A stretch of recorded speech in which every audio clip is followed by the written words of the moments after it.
이번에는요, 어떻게 생각하십니까? 순서를 진행해 보겠습니다. 도대체 왜라는 질문에 지금부터 답을 찾아봅니다. 보시죠.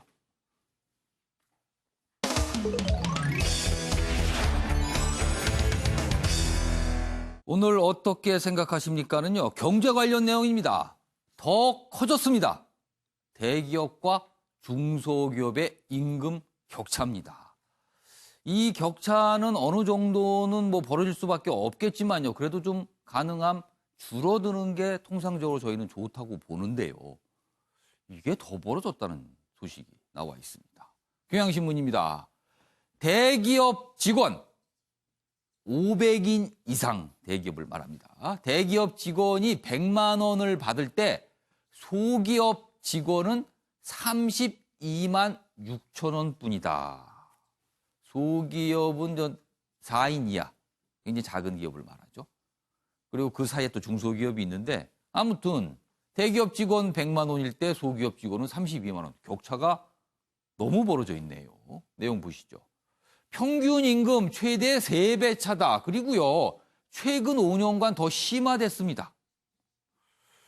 이웃나라인 일본과 대비를 해보면요, 일본은 격차가 줄어들었어요.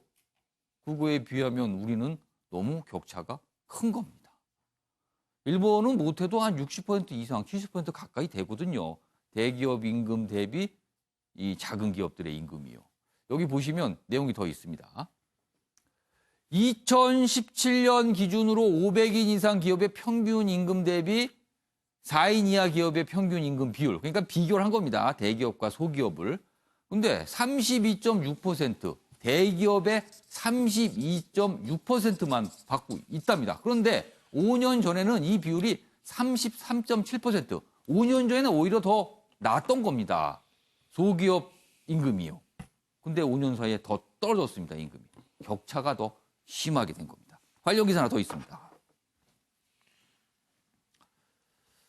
자, 이게 보시면 한국일보 기사 역시 같은 내용을 전하고 있는데요. 중소기업의 눈물이다. 대기업 임금의 평균 32.6%에 불과하다. 4인 이하 영세기업일 기준입니다.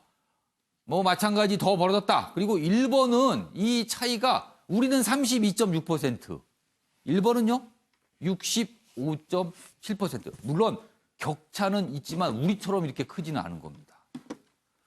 그러니 이게 문제가 아니냐를 언론들이 지금 지적을 하고 있습니다.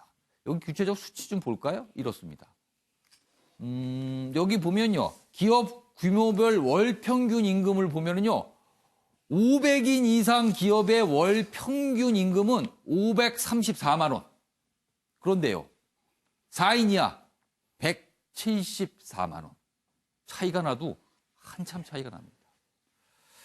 자, 이 문제를 어떻게 해야 될까? 그리고 왜 그럴까? 이 얘기를 지금부터 해보겠습니다.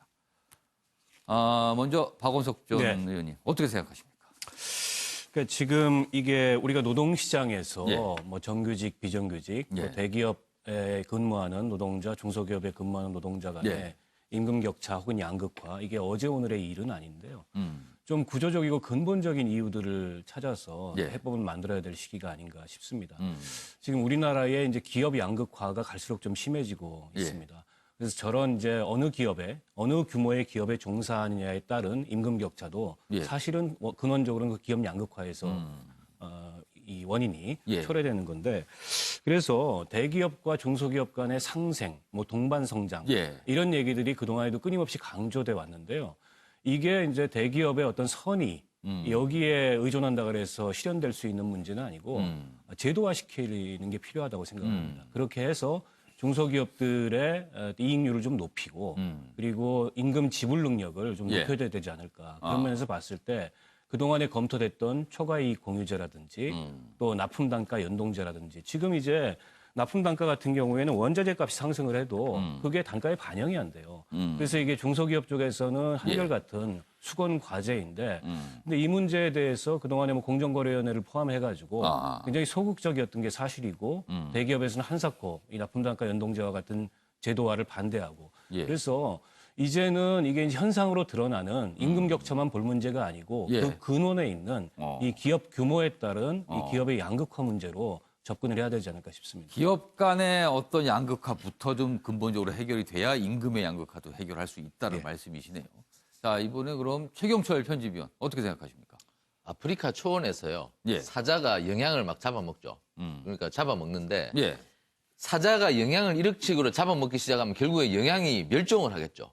하지만 생태계에서는 영양이 달리는 속도를 더 향상시켜줍니다. 생태계에서. 결국에는 영양이 잘 달아날 수 있게 되는 거죠. 그러니까 사자가 영양을 완전히 제압할 정도, 모든 그 개체수를 제압할 만큼 잡아먹지 못하도록 예. 영양의 진화의 속도를 빨리 해주는 거죠.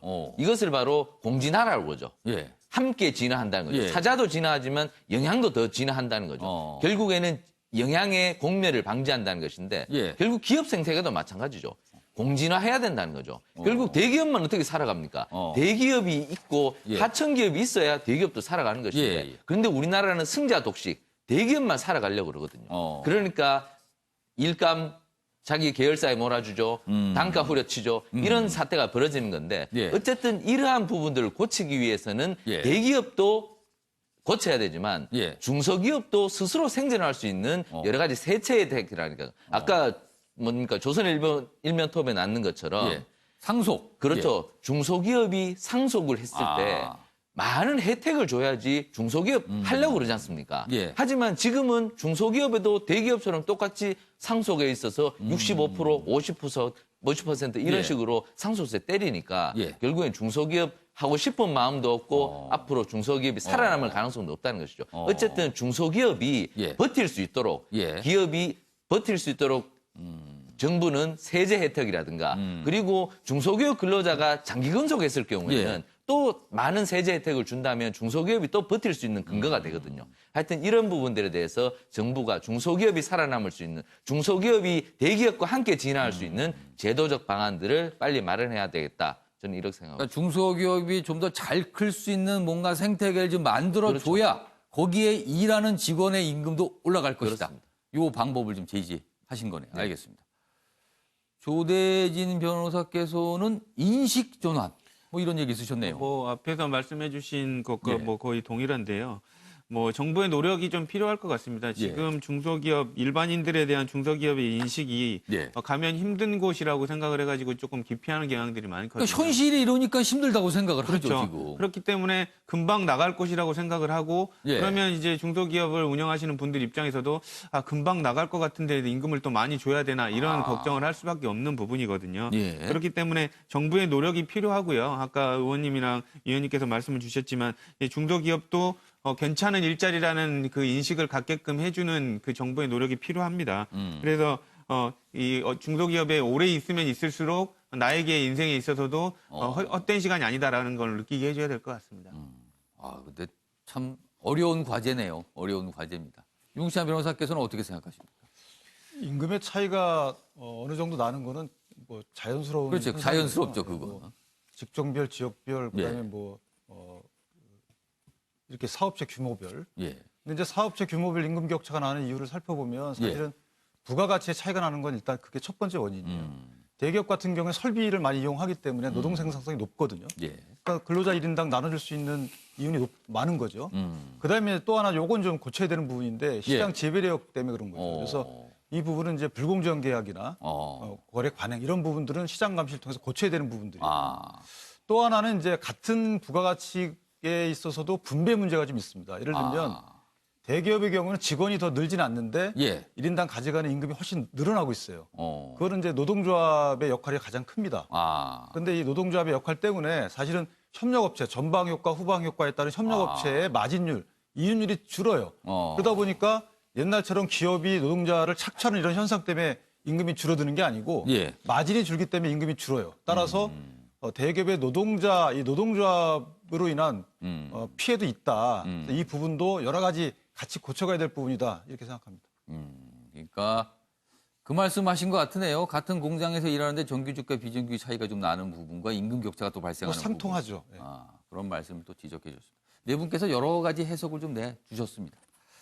알겠습니다.